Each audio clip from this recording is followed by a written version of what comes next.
जाग जा रे योगी, मिटा दे आलस के घेरे। अमृत वेले बाबा पुकारे, देखो बाहें पसारे। बाबा प्यार तुम्हारा अमृत वेले उठाता, मोहिनी रात में मुझे जगाता। प्रेम की घंटी हृदय मंदिर में बजती, परमात्मा पुकार में आत्मा सुनती। नींद पर होती योग की विजय, माया के होते सहज पराजय। आराम नहीं मिलन चाहती, बाबा संग आत्मा खिल जाती।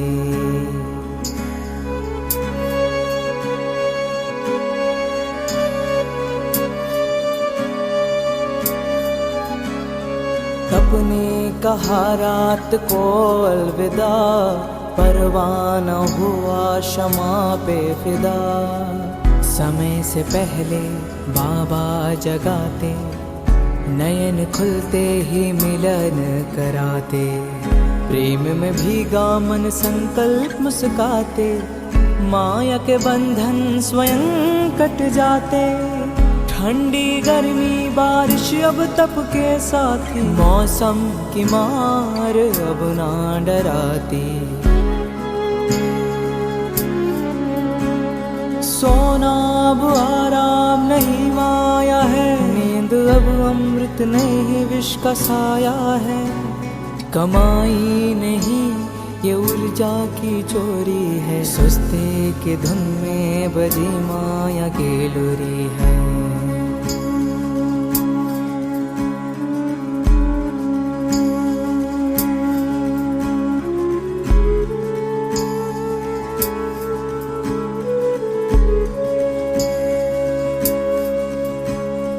आराम की चाह वो रूह की लाचारी है, तप की राह में मन की हेरा फेरी है। जागृत में विश्व कल्याण का सूत्र हूँ, ब्रह्म मुहूर्त का प्रहरी मैं शिव पुत्र हूँ। सकल विश्व को तप से भरता, अमृत वेला में तपस्वी जलता। संकल्प से उठता नवयुग की नींव रखता, तप के ईंटों से स्वर्णिम स्वराज्य रचता। नींद की घड़ी अब बीत चुकी है, माया की छाया अब मिट चुकी है।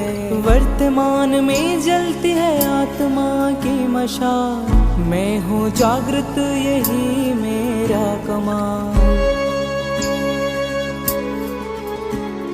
बाबा की याद में स्वयं को गढ़ता, योग अग्नि से आलस को राख करता।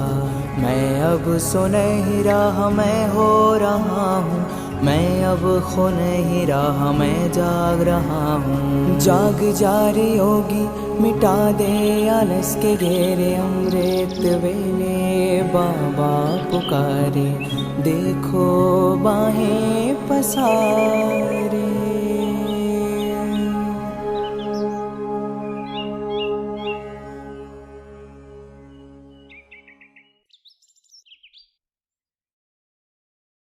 ओम शांति। संकल्प से उठता, नवयुग की नींव रखता, तप की ईंटों से स्वर्णिम स्वराज्य रचता।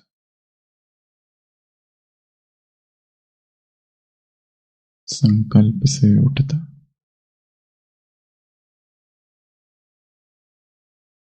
संकल्प बीज है भविष्य की सृष्टि का।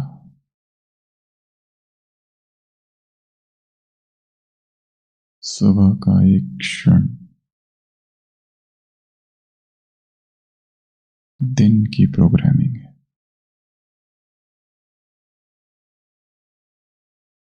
अमृत वेले का संकल्प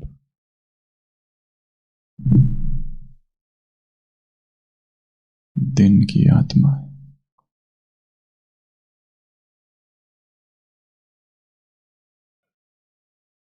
संकल्प को दिशा देना अर्थात जीवन को दिशा देना।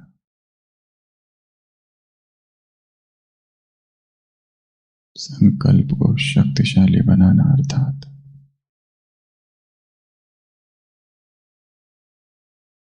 शक्तिशाली सृष्टि का सृजन करना। गायन है ब्रह्मा ने संकल्प से सृष्टि रची और हम रचते हैं अपने संकल्पों से अपने दिन की सृष्टि।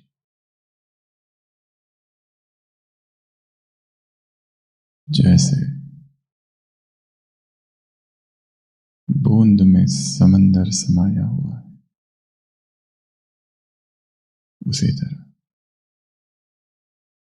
अमृत वेले में संपूर्ण दिन का प्रारूप समाया हुआ है।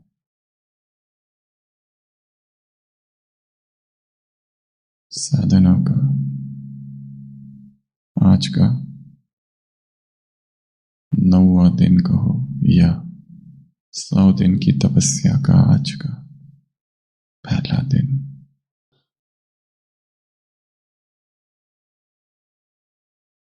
प्रथम संकल्प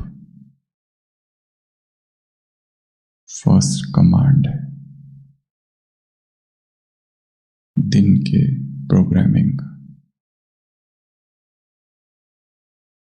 the first prompt,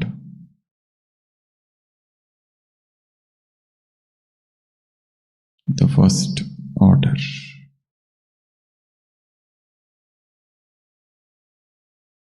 the seed। आज के बाबा के महावाक्य। शुभ चिंतन के लिए कितना अथाह खजाना मिला है। गायन है जैसा सोचोगे वैसा बनोगे, परंतु कब सोचोगे ये महत्वपूर्ण है। केवल जैसा सोचोगे महत्वपूर्ण नहीं है, कब। और कब का उत्तर है 2 से 5 के बीच। 2 से 5 शब्द सुनकर किस किस का हृदय विदीर्ण होता है। अमृत वेले का सेकंड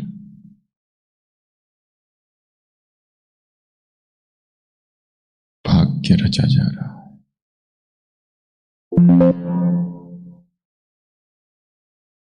शुभ चिंतन के लिए कितना अथाह खजाना मिला है, उसको जानते हो ना। अखूट खजाना है ना, इनएग्जॉस्टिबल ट्रेजर।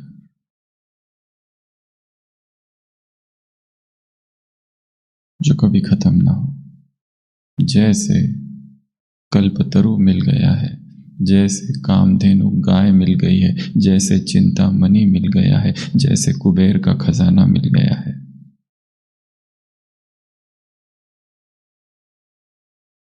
जैसे अमृत कलश मिल गया है, जैसे सागर से रत्नों की थालियां निकल निकल कर मिल रही है, जैसे अलादीन को चिराग मिल गया है, जैसे अली बाबा को क्या खजाना मिल गया हो, जैसे कोलंबस को नई दुनिया मिल गई हो।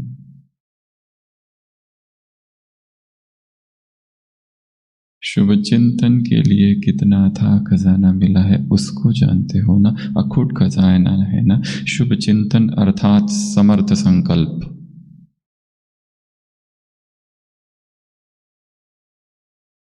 यदि समर्थ संकल्प हो तो दिन नाचेगा, और यदि समर्थ संकल्प ना हो तो दिन लड़खड़ाएगा।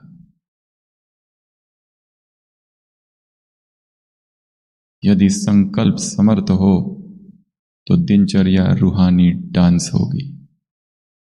यदि व्यर्थ संकल्प हो तो दिनचर्या धुआं होगा।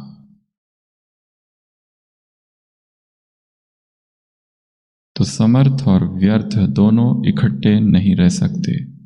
एक ही थाली से समर्थ और व्यर्थ को खाया नहीं जा सकता, जैसे दिन और रात इकट्ठा नहीं होते। You cannot serve two masters. Jesus कहता है, दो मालिकों की एक साथ सेवा नहीं कर सकते, एक को चुनना होगा, राम या काम, राम या रावण।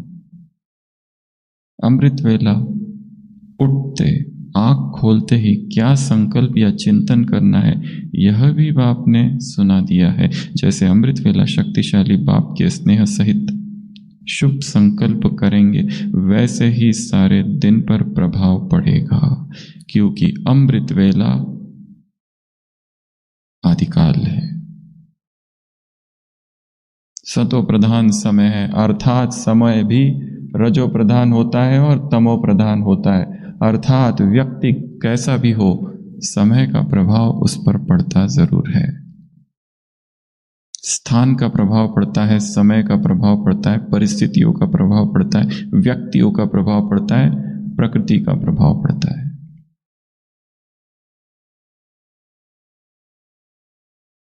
समय ही ऐसा है।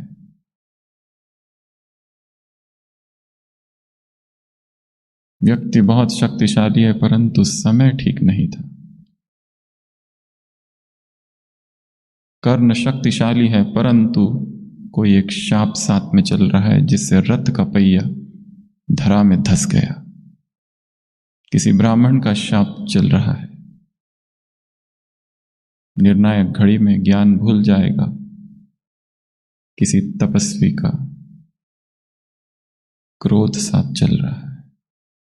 समय की बलिहारी। इसलिए जो सतो प्रधान समय है, उसका फायदा उठा लेना है। इसी में बुद्धिमानी है, क्योंकि जैसे जैसे दिन आगे बढ़ेगा, जो सोचोगे वो नहीं बनोगे। सोचोगे कुछ और बनोगे कुछ। कौन नहीं सोचता है कि सुबह जल्दी उठूं? किसकी इच्छा नहीं है कि सुबह 3 घंटे शक्तिशाली योग का अभ्यास हो, ऐसी शक्तिशाली स्थिति बन जाए कि दिनचर्या की कोई आंधी तूफान, कोई झंझावात, कोई चक्रवात, neither hurricane nor tornado nor tempestuous storm. My head is bloodied but unbowed. I am the master of my fate. I am the captain of my ship. मैं महानायक हूं अपनी जीवन कहानी का। अमृत वेला समय है अपनी स्क्रिप्ट लिखने का। अमृत वेला समय है जब आत्मा अपनी आत्मक कहानी लिखती है, आत्मक कथा लिखती है।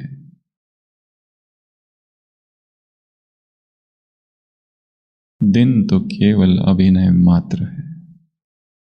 दिन तो केवल पाठ पढ़ना मात्र है। लिखने का कार्य पहले हो चुका है, स्क्रिप्ट रेडी है।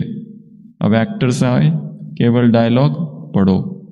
बदल नहीं कर सकते, फेर बदल कुछ नहीं हो सकता, क्योंकि स्क्रिप्ट लिखी जा चुकी है।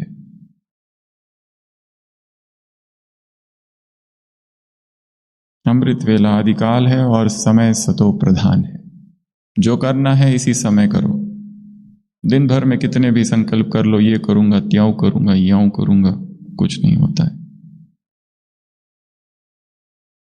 सोचते कुछ है, बोलते कुछ है और होता कुछ है। मनमत, परमत और श्रीमत को अलाइंड करने का समय है अमृत वेला।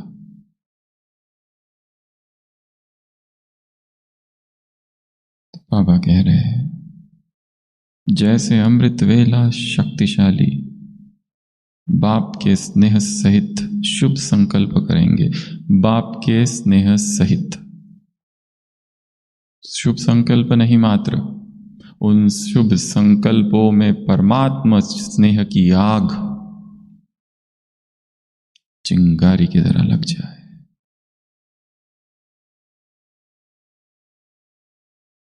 वैसे ही सारे दिन पर प्रभाव पड़ेगा।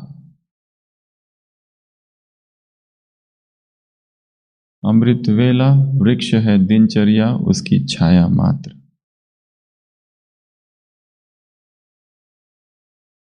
Just a mere reflection, a shadow।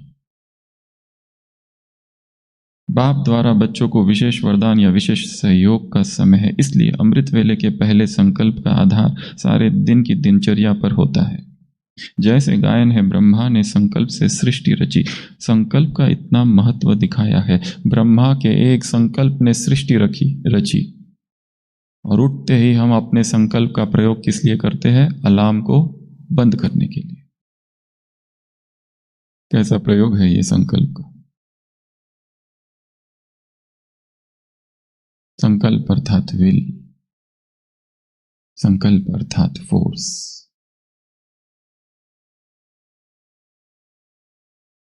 क्यों ऐसा है कि इतने अच्छे अच्छे संकल्प किए जाते हैं परंतु वो पूर्ण नहीं हो पाते? ब्रह्मा आदिकाल में रचना रचते हैं, वैसे तुम ब्राह्मण आदिकाल अर्थात अमृत वेले जैसे संकल्प रचेंगे, वैसे ही सारे दिन की दिनचर्या रूपी सृष्टि ऑटोमेटिकली होती रहेगी। सारी दिन की सृष्टि ऑटोमेटिकली रची जाएगी। संकल्प यदि हल्के है तो दिनचर्या उड़ेगी। संकल्प के यदि पर कटे हैं, ऐसी पर कटी चिड़िया छत पर ही पड़ी रहेगी।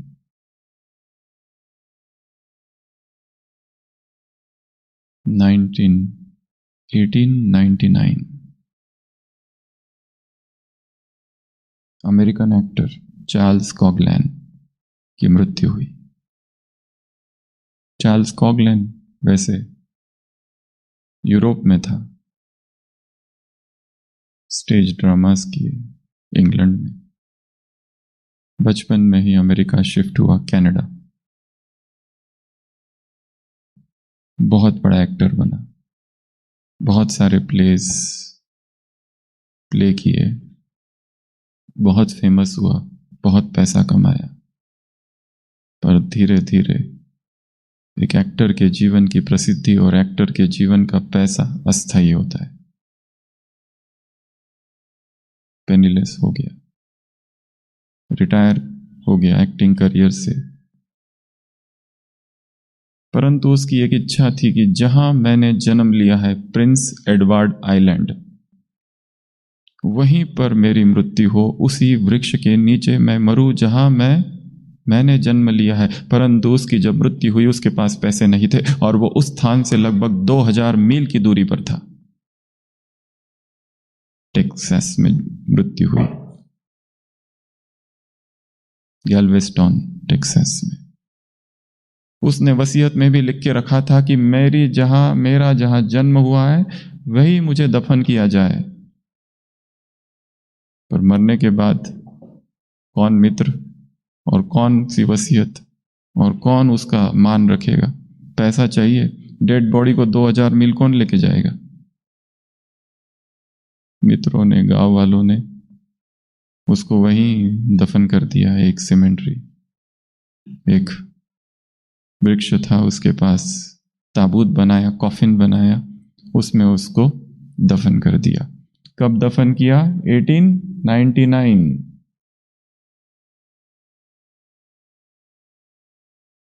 तूफान आया। उसने मरने से पहले भी कहा कि मेरे शरीर को वहीं दफन करना जहां मेरा जन्म हुआ, उस गांव के पास मुझे दफन करना, उसी वृक्ष के नीचे मुझे दफन करना जहां मेरा जन्म हुआ था। परंतु उसको कहां सुनने के लिए, देखने के लिए थोड़ी ना कोई बचा है।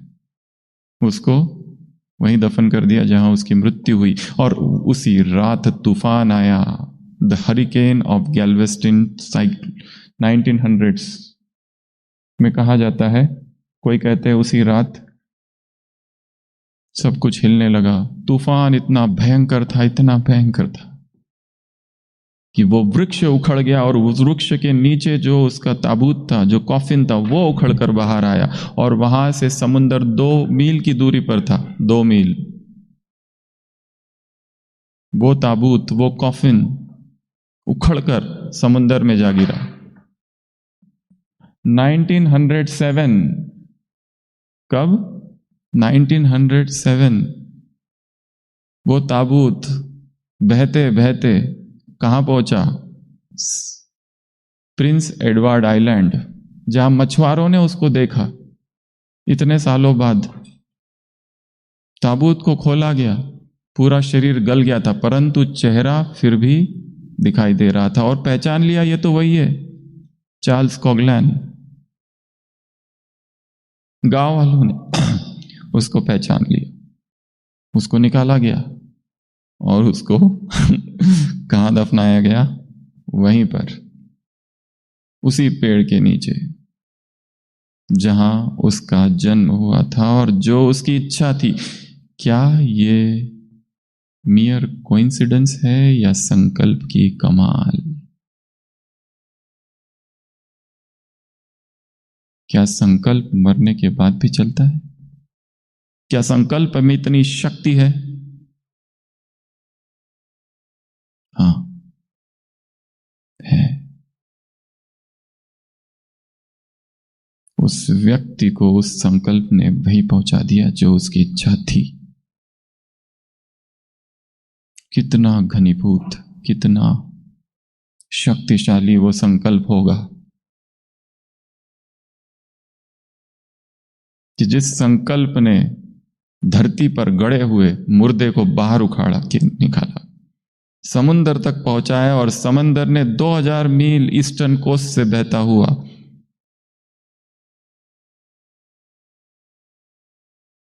टेक्सास से होता हुआ सेंट प्रिंस एडवर्ड आइलैंड में पहुंचा दिया। और वो भी मछुआरों को मिला, वो भी उन्होंने पहचाना। सारा शरीर गल गया पर चेहरा नहीं गला। ये सब क्या है? सारी घटनाएं 1907 में दफनाया गया। 1927 में उसके मित्र रॉबर्टसन ने आर्टिकल लिखा,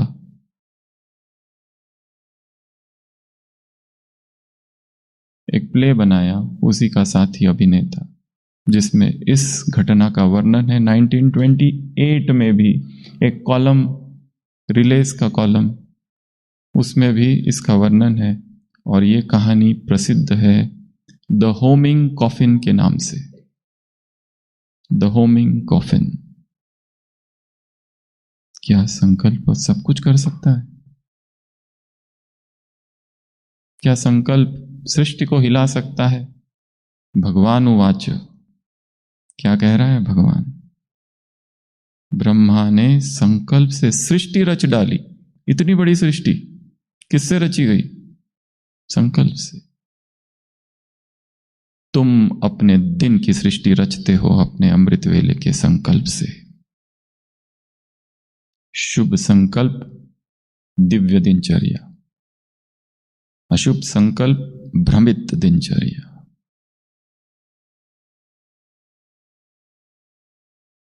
यदि अमृत वेला ही संकल्प होगा, तूफान है, व्यर्थ का तूफान है, तो सारी दिनचर्या भी केवल और केवल तूफान रहेगी। सारी दिनचर्या जब बाह्य मुक्ता में बीतती है तो रात में वासनाएं जगती है, क्योंकि वासनाओं को भूख है सुख की, जो दिन में मिला नहीं। क्योंकि दिन भर में सेवाओं के क्षेत्र में केवल बाह्य मुक्ता में थे, केवल बोल बोल और बोल, भीतर गए ही नहीं, भीतर डुबकी नहीं लगाई। और बाह्य मुक्ता की दिनचर्या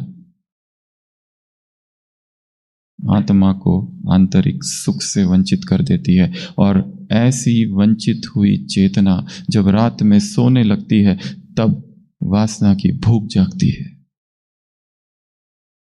और व्यक्ति काम विकार में डूबता है।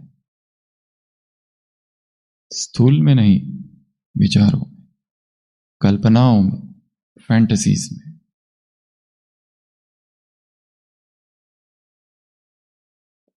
व्यर्थ और समर्थ एक साथ नहीं हो सकते। व्यर्थ संकल्प शुगर की तरह है, बहुत मीठे मीठे लगते हैं, पर है क्या? मीठा जहर। डायबिटिक पेशेंट है कोई यहां?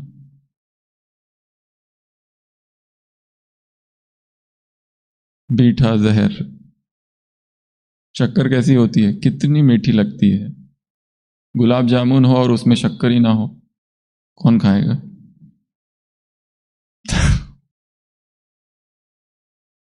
तो मीठा किससे आता है? शक्कर से। पर यही शक्कर क्या है? मीठा जहर। उसी तरह व्यर्थ संकल्प भी कैसे? बहुत मीठे मीठे लगते हैं, बहुत अच्छे अच्छे लगता है। ऐसा लगता है थोड़ा और रमन कर लूं। एक गुलाब जामुन खा लिया, खाने के बाद ही तो भूख लगती है। 12 बजे तक कुछ नहीं खाया, कोई भूख नहीं लगी। जैसे खाया, कुछ भी शरीर में डाला तो शरीर कहता है भोजन आ रहा है।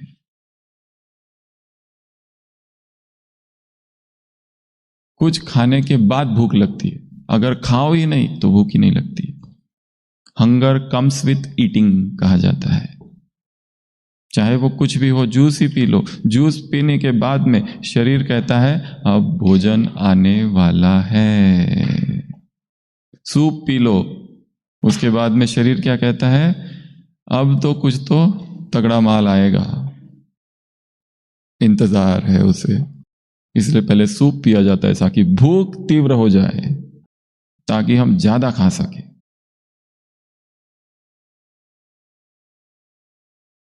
व्यर्थ संकल्प उस चीनी की तरह है, मीठे मीठे लगते हैं, पर डायबिटीज का वटवृक्ष खड़ा हो जाता है।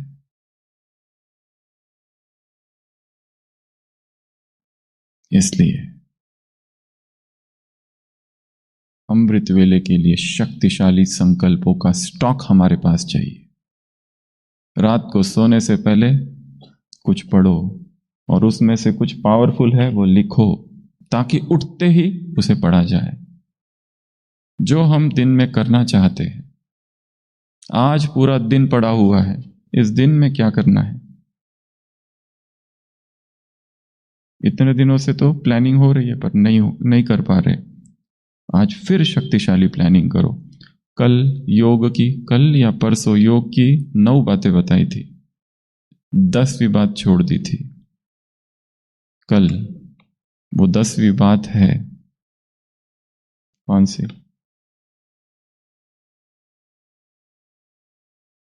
प्लानिंग। वो 10वीं बात है थियरी और प्रैक्टिकल का एक होना। वो 10वीं बात है पूरी दिनचर्या में कहां कहां ज्ञान को फिट करना। वो 10वीं बात है किस किस एरिया में परिवर्तन की आवश्यकता है।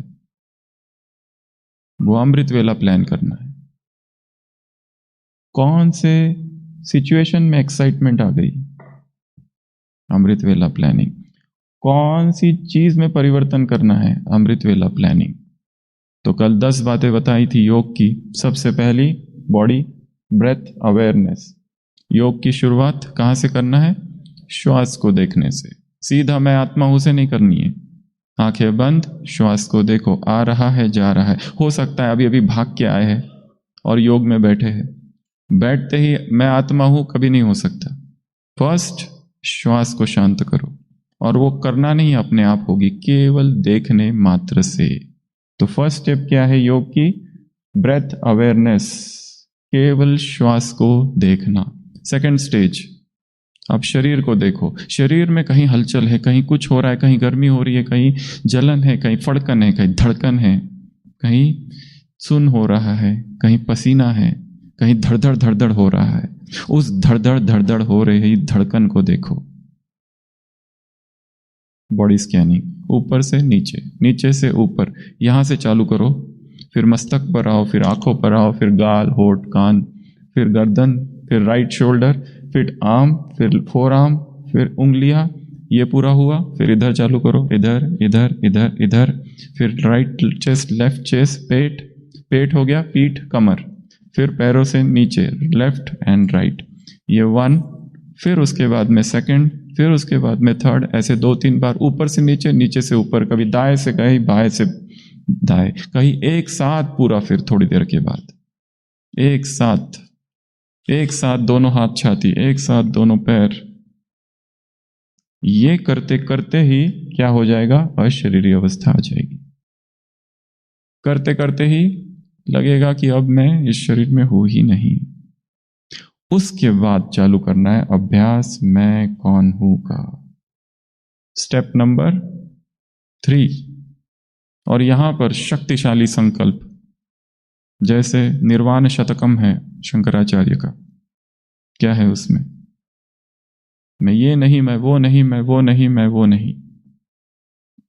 मैं कौन हूं? मैं आत्मा हूं। आत्मा का चिंतन करना है और डिनाय करना है, मैं ये प्रकृति के तत्व नहीं, मैं न स्त्री न पुरुष, मैं ये शरीर नहीं, ये आंखें नहीं, ये कान नहीं, कुछ नहीं।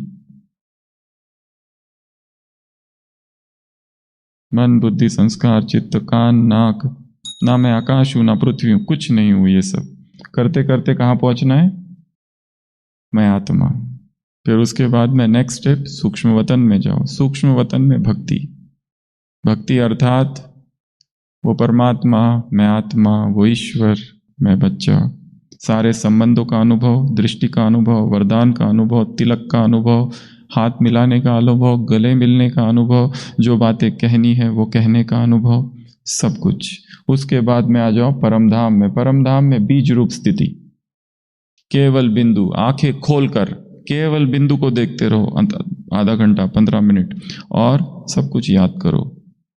उस बिंदी से शक्ति आ रही है, प्रेम आ रहा है, किरणें आ रही है, वरदान आ रहे हैं, स्वमान आ रहे हैं, सहयोग आ रहा है, उसका गुणगान करो। वो कैसा है? सत्यम शिवम सुंदरम, उसकी महिमा करो। That is sex. उसके बाद में अगली स्टेप सतयुग। सतयुग में डिपार्टमेंट्स क्रिएट करना है। सतयुग में पुष्पक विमान, सतयुग में राजप्रासाद, सतयुग में चित्रकला, सतयुग में और क्या, राजमहल का सीन, अलग अलग सीन, प्रकृति में घूम रहे, ये हो गया। फिर द्वापर से अलग अलग पात्र को याद करना है। मैं अंगद हूं, मैं हनुमान हूं, देवी हूं, काली हूं, दुर्गा हूं, सरस्वती हूं, एक एक और एक एक रूप। एक स्कूल है, प्रांगण है, सरस्वती हूं, एक काली खप्पर खप्पर वाली वैष्णव देवी हूं, अलग अलग रूप, ये हो गया। फिर संगम युग पर आओ। संगम युग पर क्या करना है?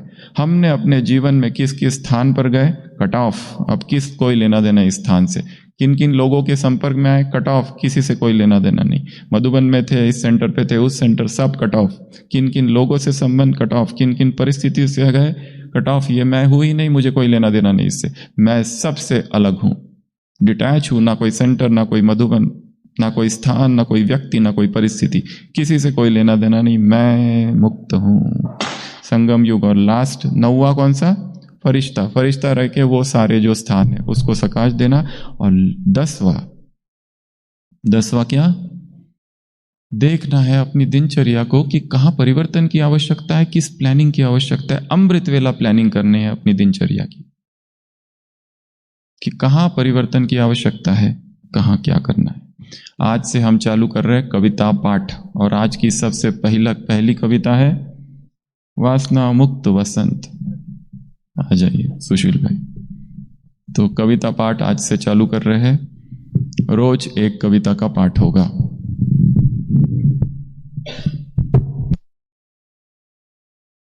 ओम शांति। तो आज से एक शॉर्टकट कविता श्रृंखला आरंभ होने जा रही है। कविता एक ऐसी चीज है जो हमारे विचार, कल्पनाएं, भावनाएं जो बिखरी पड़ी हैं, जैसे जो कवि लोग होते हैं जो आकाश में विचार घूम रहे हैं, जो हमारी पकड़ में नहीं आते हैं, आकाश में जो कल्पनाएं हैं, भावनाएं हैं, तरंगे हैं, वो सारे उनको कैच करते हैं। प्रकृति क्या कहती है, पंछियों का उड़ना, नदियों का बहना, झरने, इन सबको एकत्रित करके हम सबके सामने प्रस्तुत करते हैं और ये सृजनात्मक गतिविधि को बल देता है, जिससे हम सहज इस देश से भी उपराम हो जाते हैं, इस संसार से भी उपराम हो जाते हैं, स्वयं की वास्तविकता का हमें पता चलता है। तो आज की जो कविता है, शॉर्टकट कविता, वासना मुक्त बसंत, कविता का शीर्षक है वासना मुक्त बसंत। छोटी सी कविता है। वासना मुक्त बसंत अर्थात जीवन के उपवन में खिले प्रभु प्रेम के फूल, जीवन के उपवन में खिले प्रभु प्रेम के फूल, वासनाओं ने ली विदाई, वासनाओं ने ली विदाई, खुशियों ने चादर बिछाई, खुशियों ने चादर बिछाई, बिखरे अनुभूतियों के रंग, बिखरे अनुभूतियों के रंग, एक प्रीतम के संग, बिखरे अनुभूतियों के रंग एक प्रीतम के संग, मिले नैन, मिले नैन मिटा दे अभिमान, मिले नैन मिटा दे अभिमान, अदृश्य स्पर्श, अदृश्य स्पर्श, रूहानियत की ब्यार, रूहानियत की ब्यार, पावनता का आंचल, पावनता का आंचल, शीतलता का झरना, मोहब्बत का आसमान, मोहब्बत का आसमान, अमृत रस की लताएं, शिवमय वादियां, शिवमय वादियां, मधुर मौन की गूंज, मधुर मौन की गूंज, इठलाते बल खाते, इठलाते बल खाते स्वतंत्र आत्म पंछी, इठलाते बल खाते स्वतंत्र आत्म पंछी। यह है दिव्य बसंत, यह है वासना मुक्त बसंत, यह है दिव्य बसंत, यह है वासना मुक्त बसंत। ओम शांति।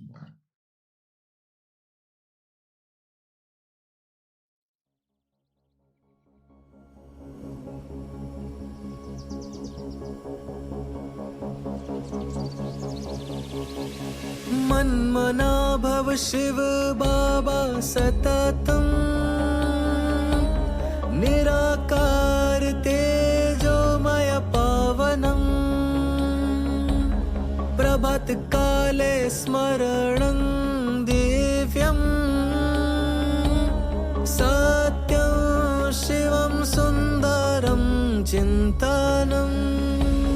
तोड़ दे नींद की जंजीरें, थाम ले तप की मशालें, तोड़ दे नींद की जंजीरें, थाम ले तप की मशालें, फाड़ दे आलस की काली चादर, निद्रा से तप का न कर अनादर, सपनों का विष पीने से कर इनकार, रूहानी योद्धा कर अब ललकार।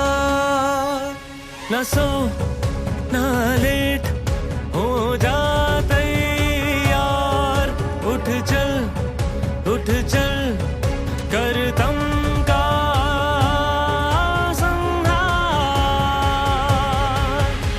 तोड़ दे नींद की जंजीरें, थाम ले तप की मशालें, तोड़ दे नींद की जंजीरें, थाम ले तप की मशालें।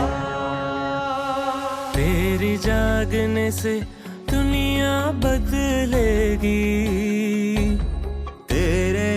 संकल्प से क्रांति गूंजेगी। उठ तपस्वी तू उठे तो विश्व सबरेगा। तू जगे तो भाग्य निखरेगा। अमृत वेले की है पुकार। ना रुक ना झुक हो जा निराधार। बढ़ चल वन युगा